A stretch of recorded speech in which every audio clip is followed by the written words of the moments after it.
All right, Colson. So you were saying that France playing the false nine, and having their wing backs attack is the way to go against England, huh? I definitely was saying similar things to that. Yeah, and I appreciate you understand what I was saying because it's kind of high level, a little highbrow for most people. Exactly. Yeah.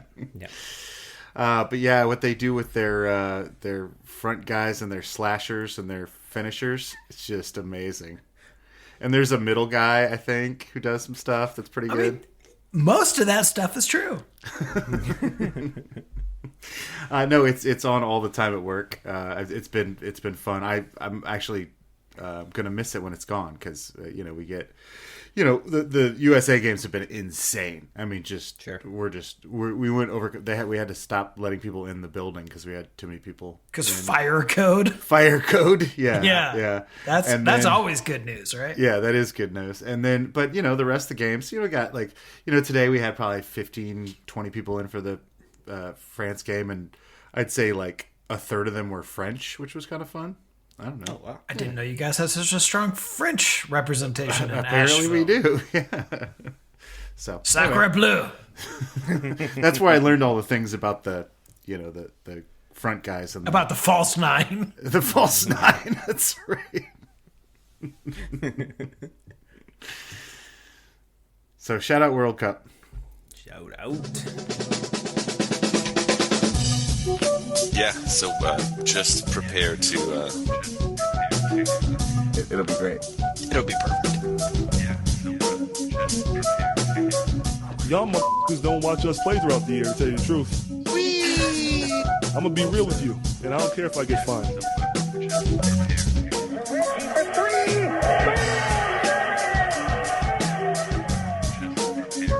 I got my sweet jerk off with them. String it on. That train is off the tracks. Who doesn't love the bouncy castle? Hitler. Just prepare to... just prepare to be awash in undebeatable goodness.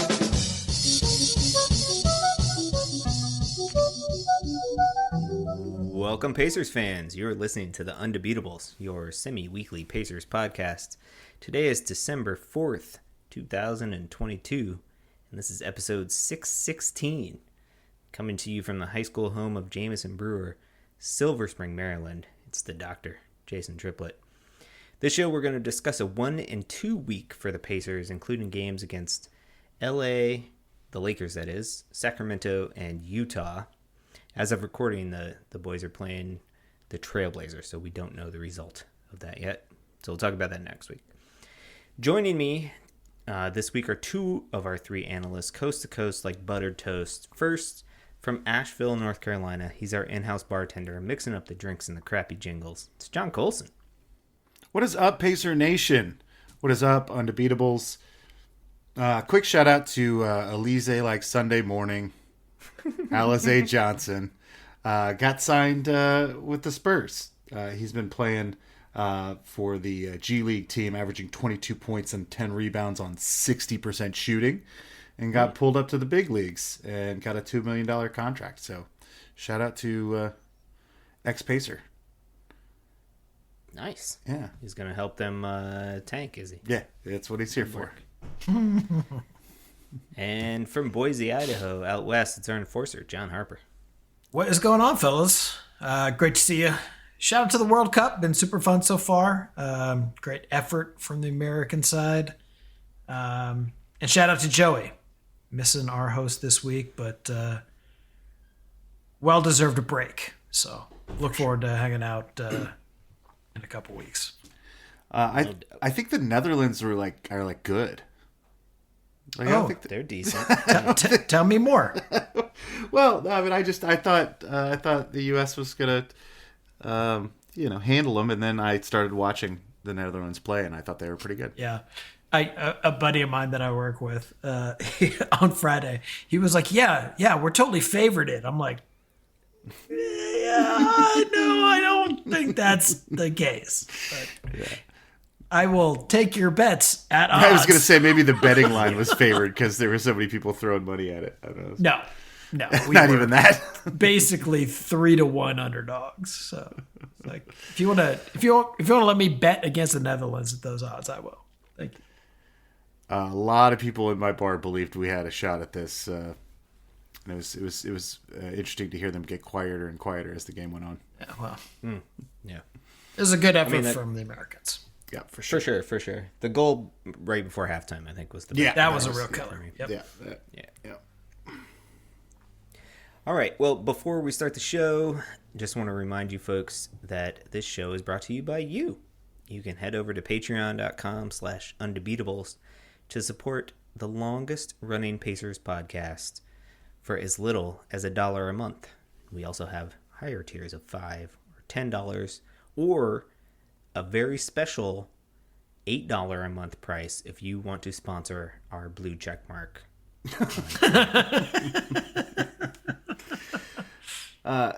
Hey Jason, I know you're subbing in for Joey, so you're not used to this, but I'd like to interrupt. Okay. I've got a Oh no, boomerang. we're used to you interrupting. Oh, you have a boomerang. I was got a just going to boomerang. ask if you had a thing for it. I got a stupid thing. News of the week. Yeah. Okay, cool. A boomerang. A Here we go. boomerang. Rookie Benedict Mathurin was given Rookie of the Month for October, November. Shout out. And I wanted to go around the table here and see if you guys can name the other Pacer Rookie of the Month players. Oh, there's been multiple. Multiple. That's why it's a boomerang. We're going around the table. I'm going to start with you, Jason. Can I ask a potentially leading question? How long has the NBA been giving out the Rookie of the Month award? Okay, that's an excellent question. As far as I can see from what I'm looking at here, at least into the beginning of the 80s. I'm assuming maybe it's a merger thing. And here's another fun fact, though. They didn't start doing conferences. It used to be a whole league. Oh, wow. So Okay. they, nowadays they give. So you had to be a really good rookie. Right. Nowadays they give you East and West Rookie of the Month. They couldn't handle that kind of data back in the 80s. That's right. In the 80s, there was only a Rookie of the Month for the whole league. All right. So Pacers in franchise history that have won Rookie of the Month. Mm-hmm. I am going to start with Reggie Miller. Reggie Miller, no. Oh, there you go. I'm out right away. Yeah, all right, Harper. Just wrap this thing up, buddy. I'll take Tinsley Tinsley. He got it in November of his rookie year and because he in had March. 23 assists in a game or some garbage. Yeah. Before he decided that biting people's ears was awesome or whatever he did. So, yeah, he got it twice in his Threatening rookie people with season. dustpans. Right. So menacing with that dustpan. Do you want to, Jason, you just want to guess another one just because that's fun? I do. Chuck Person. Chuck Person got it twice in his rookie season in November and in February. And that was for the whole league, not just for the East. So shout out Chuck Person. Harper? Danny Granger? No? No. No. Ouch. Yeah, Okay. I definitely guessed him. Let's see. Let's go with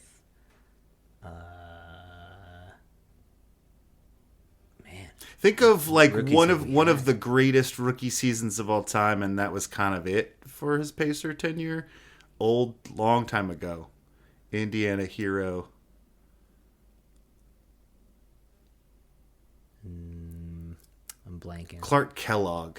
Okay. Oh, yeah. Yeah, he was like a 20-10 guy out the gate. He got it in December of his rookie year. That's a good call. And always then- forget I in my head I had him earlier. Like Yeah. that wasn't even on my radar. Yeah, and then Miles Turner got one in February of his rookie campaign. So those are the five guys. Just Benedict Mathurin, Miles Turner, Jamal Tinsley, Chuck Person, and Clark Kellogg.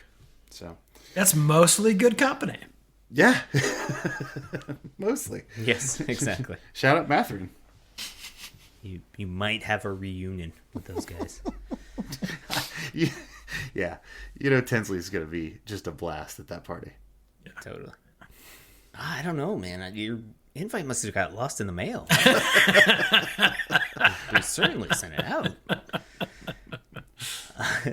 All right. Toughish week in Pacers land. Brutal week. It was a great week. Continuing their West Coast swing.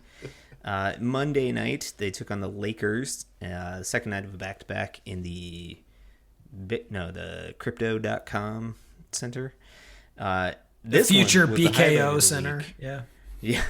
This one was the highlight of the week. Pacers win this one, 116-115, rallying from a 17-point deficit with 10 minutes to go. Andrew Nembhard hits the game winner off a brilliant play from Tyrese Halliburton, finds him wide open on the wing. Halliburton led the way in this game, points-wise, 24 points, a stellar 14 assists in this game, and 7 rebounds. And Benedict Mathurin chipped in 23 and had 8 rebounds himself. Then the rest of the week was kind of not as exciting, we'll say. That's fair. Wednesday at Sacramento, they lit the beam and beat us 137 to 114. Jalen Smith and Ben Mathurin led the way in this game, 22 points each, and not much else to speak of contribution-wise from this game. And then Friday night, the Pacers traveled to Salt Lake City to take on the Utah Jazz, who had been struggling of late, but were not struggling in this game against the Pacers. Dropped a cool 139 on us and beat the Pacers, who only put up 119. Miles Turner leading the way with 18 points and measly 4 rebounds. Andrew Nembhard a double-double, 13 points and 10 assists. And 4 rebounds. And 4 rebounds. As many as our 7-2 guy. That's correct. Yeah. Although, in fairness, the Jazz did not miss a lot of shots. That's true. Yeah, exactly. There weren't a lot of available rebounds. I think they shot, 55% or something like that? Woof. Woof. Harper, what are your thoughts? On Colson's recommendation, I watched none of these games other than the Lakers game. Yeah, good. The Lakers game was amazing. Yeah. I mean, yes. Sure, we dug ourselves a hole. That's like our trademark. It's been our trademark for a decade now. Yes, it's what for sure. we do. Doesn't matter who our personnel, doesn't matter who our coach is. We dig ourselves a 15-point deficit in the first quarter. It's how we roll. But we fought back against a team with championship aspirations. Worth noting, Anthony Davis played in this game, who is playing at an amazing level. Mm-hmm. And just so fun to see this team go to work and fight so hard to get back into it. And then to get Andrew Nembhard, his game winner at the end.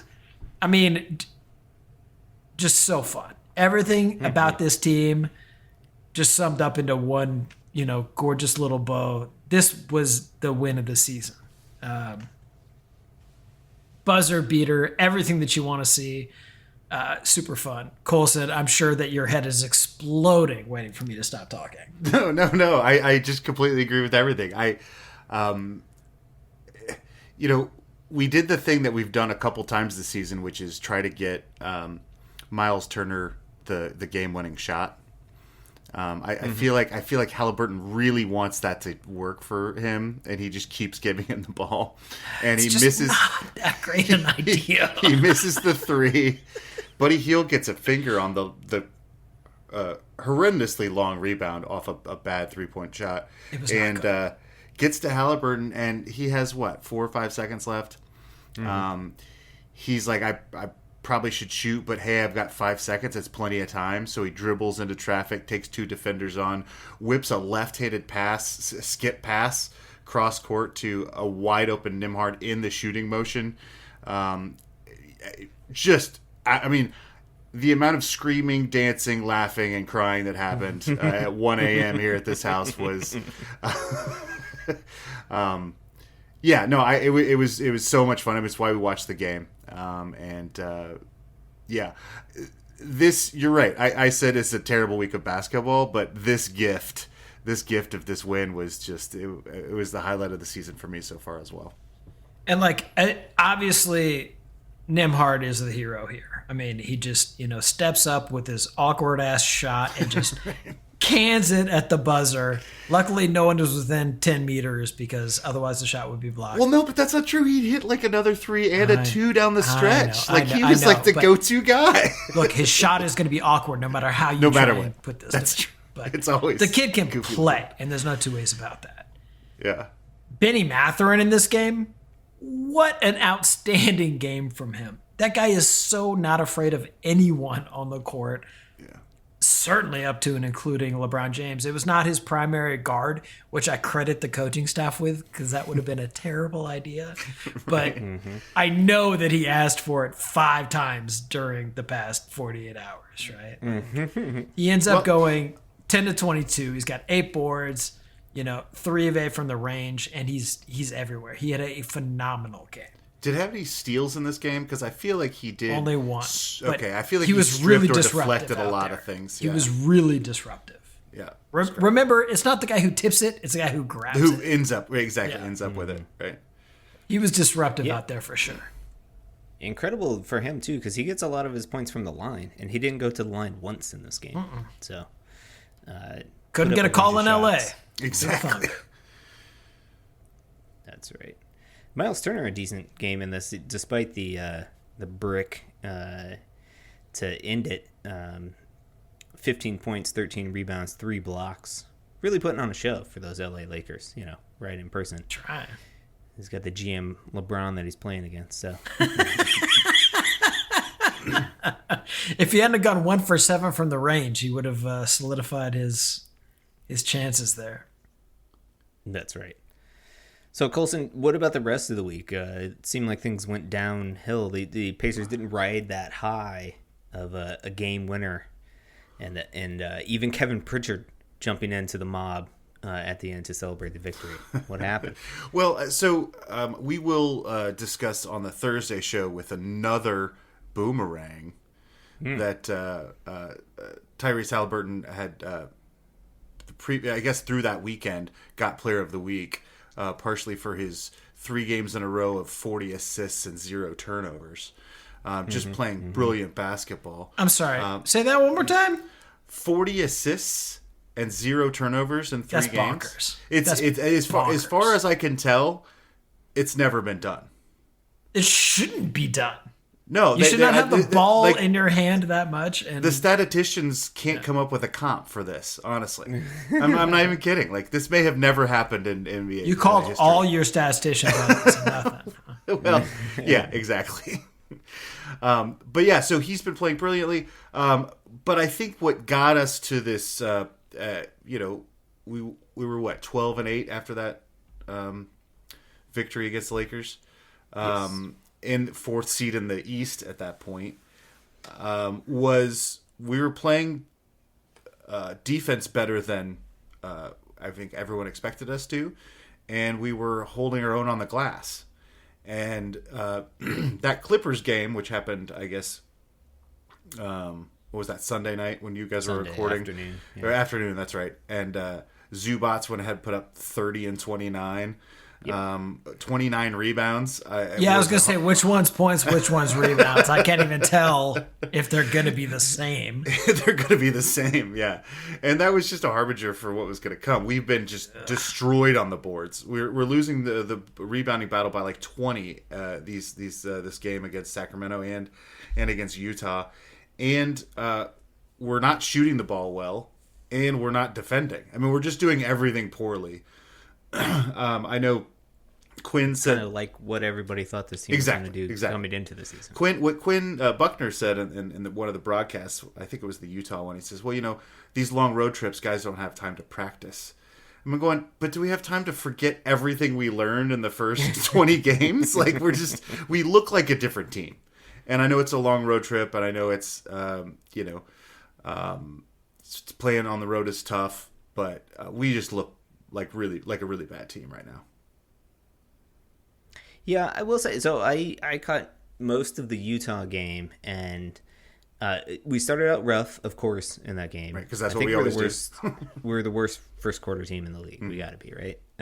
Gotta have a signature move, man. But then we rallied our way back. Second quarter started, and we get back into the game, actually tie it up. Yep. 54-54. And I said, all right, cool. We made a game of this. All right, let's do it. And then Utah, without a timeout, promptly went on a 21-2 run to close the quarter and just put any thoughts that we had of being competitive in this game Yeah, it was out the 17 window. points in a row, I think they put on. Yeah, they went on a 17-0 run, and it was 21-2 overall. Right. But yeah. Because we hit 2 before they hit another. And it was just ugly. Like, watching it, you were like, there's no way we can stop them, and we can't score. So how are we going to get out of this? Like, Yeah, somebody will eventually blow it into the quarter, and we'll get out of this. That'll be our. like, I think Carlisle used like 6 of his 8 timeouts in the first half. Like, it was ugly. But dude, what's so amazing about that team? That team was supposed to be like in full tank rebuild mode, and I don't understand how they're doing what they're doing. They're doing it with cohesion, but that cohesion is happening with dudes like Jordan Clarkson and Colin Sexton, and people who, you know, we didn't think were like cohesive team player guys. Right. And you look down their bench, and like I lose track of names at something Vanderbilt. It starts with a J. He's in their starting lineup apparently. I don't know how they're doing it. They're 14-11, Yeah. and they've been on a cold streak. Yeah. Like, Yeah. Mike Conley just went out. I'm telling you, like this team has been like Utah has been really impressive this year, and it feels like smoke and mirrors. But you got to give it up to the guys out there working their tails off. Yeah, It's not the worst loss you're going to see this year. Yeah, I wonder if it is smoke and mirrors. I mean, when they were leading the West, I was like, this is not going to keep happening. Assistant coach David Copperfield. Well, I mean, I think this is coaching, right? They've got a rookie coach who's, this whole thing is based off cutting and slashing and shooting a lot of threes, and it's it's going well, and I think it reminds me of the Pacer team and what was that 13-14? No, 15-16 or whatever. Later than that, Yeah, when the Oladipo first Oladipo. Yeah, 17-18. That's what it was. Yep. When it's a bunch of guys that are, toss-offs from other teams. They're six men. They're guys that teams didn't want, and they're playing with a chip on their shoulder. And I have a feeling this team's gonna at least end the season in the playoff hunt. That's where I'm putting them. Which is wild. Which is wild. Since I was at the beginning of the season, I think I put them as the worst team in the league. I mean, it makes all the sense to put them there, and it's probably frustrating as a GM to have them where they're at because you really wanted a good draft pick. Yeah. My favorite statistic from that game, though, so before the season, as part of the blowing it up process, right, the Utah Jazz traded our boy Bojan Bogdanovic to the Pistons in exchange for Kelly Olynyk, and everybody said, oh, boy, ooh, Pistons win that trade, right? Which is pretty much true, but Olynyk's been playing well for them. But the best stat that I saw was he gets in foul trouble in every game. And I got the Utah announcers, and they were just, complaining constantly about Kelly. And they flashed up at one point that he was the league leader in fouls. He's already committed 100 fouls in the season. The next closest guy is like in the 70s or something like that. It's pretty hilarious. Yep. But he gives Way them a to go. nasty, right? I mean, they need He a gives tough him, guy. absolutely. He's another one of these cast-off guys that, isn't going to be necessarily in a rotation. I mean, he'll be in a rotation, but he's not a starting lineup, kind of guy. So, yeah, I don't know. And they unlocked Lauri Markkanen, who was a guy that had shown flashes in his days in Chicago, kind of was underutilized in Cleveland.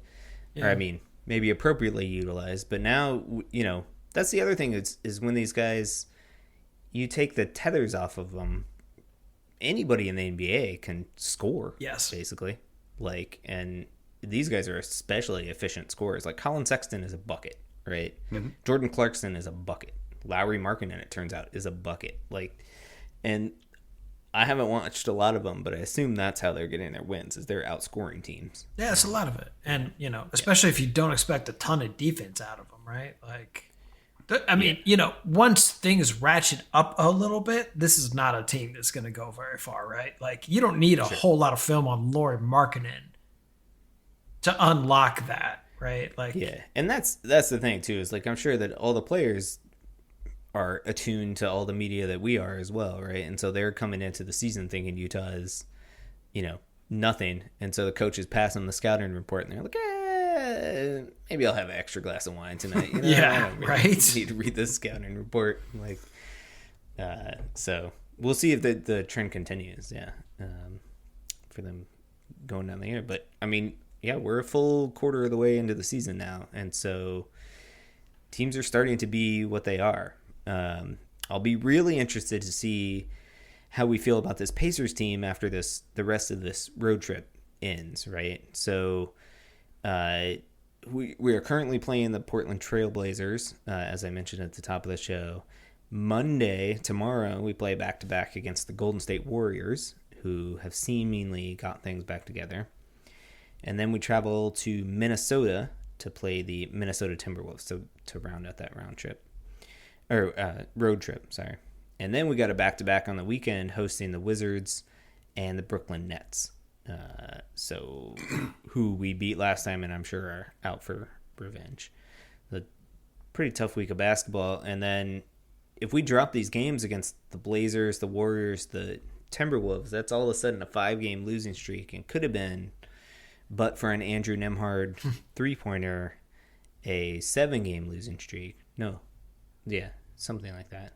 We could have gone 0-7 on the road trip, at least, right? Yeah, we did beat Brooklyn going in. So. Right, okay, yeah. So we beat Brooklyn going in, right? So, yeah. A 1-7 road trip, a 1-6 road trip, which is a buzzer beater away from being an 0-7 road trip, is not building a lot of confidence, I don't think, in the locker room, right? And it'll be interesting to see how these guys respond coming out of that. Well, I was reminding with you guys over Slack about the schedule show, and I called this the put us in a holiday season, because basically from Thanksgiving to New Year's is incredibly difficult, including this 7-game road trip.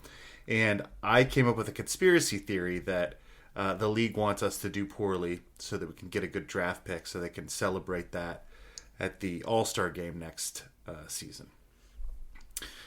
So just hold on to that. Keep your fingers crossed that that's still happening, because this just looked like a different team to me than the first half. The first 20 games. They're just they're starting to get outworked, and that wasn't the case early on. You give up 137, and that was at that point tied the most points we'd ever given up, or we'd given up this season. And then the next game would give up 139. You'd like that number to go down instead of up. Yeah, for sure. I mean, especially after you get blown out and out rebounded and out hustled and just generally demolished by Sacramento. Yeah, that's an emotional game because you got guys going back, Buddy Hield and and Halliburton going back, and Sacramento's been on a roll. But man, you just hope this Zubac's going off for 30-30 on you as a wake up call. As a wake up call, right? And it hasn't been so far. Look, it's honestly, it's a tough league, and we knew there were going to be ups and downs this season. Right. So not a huge deal in that respect. The only thing that you worry about is guys losing confidence, right? Yeah. You just got to keep playing ball. Just keep doing what you're good at, maximizing, utility at every turn. Next play is the only play. These guys can be fine. I'm not worried about confidence in Tyrese Halliburton and Bennett Mathurin. And for sure. Definitely not those guys. And those guys have shown an ability already to pass that down and spread it around. The guys that I worry about it with are Miles Turner, right? Yeah. Like, that's the guy I worry about with, Well, and I was really starting to worry about Jalen Smith. I mean, he just had kind of a mediocre start to the season, but he's been good the last 2 games, which I don't know what that says then, right? I mean, he plays well and the rest of the team plays poorly. Like, I don't know. Maybe we need him to play mediocre for our wings to play better. Like, I don't know. Interesting stuff to think about there. I mean, someone has to kind of get stats somewhere over the course of the game. Like, it's Right. It's this is dead cat bounce right there, or the dead baby bounce. Dead baby bounce. Dead cat bounce. So what are you guys calling for this week? We got we're gonna talk about 5 games next week. Oh, good lord! Portland Warriors, T-Wolves, back home for Wizards and Nets. I'm gonna go with 2 and 3 week. Okay. I'm feeling like we're gonna have a couple games where we look pretty good and polished. Somehow we get it. Yeah. Okay. Well, we'll obviously beat the Trailblazers. They're trash. Right. Yeah. Exactly. I feel like we owe Minnesota one, so Yes, let's take them. we do. And then let's go ahead and drop the rest. I go 2 and 3. Okay. Drop So it. many games. Why are there so many games? So many games. Yeah. Well, it's because one is happening now. Yeah. That's what Okay. we're talking Well, about. throw one more in there. Like throw another loss in there. We're 2 and 5. We're Yeah, this feels 1 and 4-y to me because that no. home game coming back from a road stretch is hard. But yeah, I And then figure it's a we'll back-to-back. pick one up somehow. Yeah, exactly. So, and Washington has to win a game eventually. So yeah. Well, we owe them one too, but don't we? Didn't they beat the snot out Well, of they us and then beat we us won one? to start the season, but then we beat Right, them right, okay. when they came here. Right, all right. To DC, that is. And then, so this is the rubber match. Okay. but they're already on a skid. They've lost 3 straight as of this recording. So Yeah, They're gonna be they quickly hungry realized for that they were the dubs. Wizards. yeah, exactly. Remember they were Wizards. Yeah, I'm not sure Kuzma knows what team he plays for. He hasn't figured it out yet. Nah, he's good. Yeah. Yeah. All right. Well, let me go back to my script. I'm new at this. All right. Well, we will talk to you again on Thursday. I'm sure we certainly have a boomerang happening. That's right. There's a really interesting stat of the week that's worth tuning in for. Probably doing Undegoogable, and then we'll talk some basketball. Why not? Until then, thank you for listening. You can find us on Twitter. We're at Undebeatables. We are on Facebook.com/TheUndebeatables. You can email us at shoutout@theundebeatables.com. We also have a contact form on our website, theundebeatables.com, if you want to send us a message through there. You can choose to be anonymous. So if it's like a HR situation, and you need to notify us. That's the way to do it. And we do have a few small T-shirts of the OG printing left on that website. Yeah. So go and pick you up one. We need everybody to order their kids a T-shirt. Even your small children, they'll grow into it. That's the thing. Yep. For the architect, Donnie Walsh, and our once and always Hall of Fame coach, Bobby Sickleonard. Turn out the lights, the party's over. Nice. Very nice. Did you guys get a chance to re-listen to the classic Brawl episode? No, I haven't yet. I I'm haven't. excited to, though. No, I saw it, and it actually, I didn't realize that it was a classic episode, so it threw off my count. So, that episode was 617 or 616. I had no idea. Correct. I'd I already see. set up a page with all the wrong stuff. So, Oh. thanks, Colson. Perfect. Now, yeah, everything's screwed up. Now you can blame Joey and I for being lazy last week. Well, what I No, I'll blame realized, Colson. Thank you. well, when I realized that you were like, hey, we could use a classic, I was like, it's only like a week after the anniversary of the Brawl. Like, we'll just put that in there. Perfect. Because it was the 27th or 29th or something of November. So, Yep.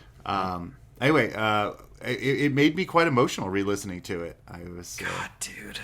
just remembering how close we were, or at least how close we felt to a championship at that point. We were so good. We were kicking their ass. We were really man. good.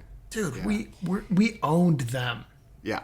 And we didn't even have Reggie Miller. have Reggie Miller. was over there in a cast. That's right. All right. Listen to the classics. Listen to the classics. Relive all of this. We won't do it again now. Get us all fired up. That's right.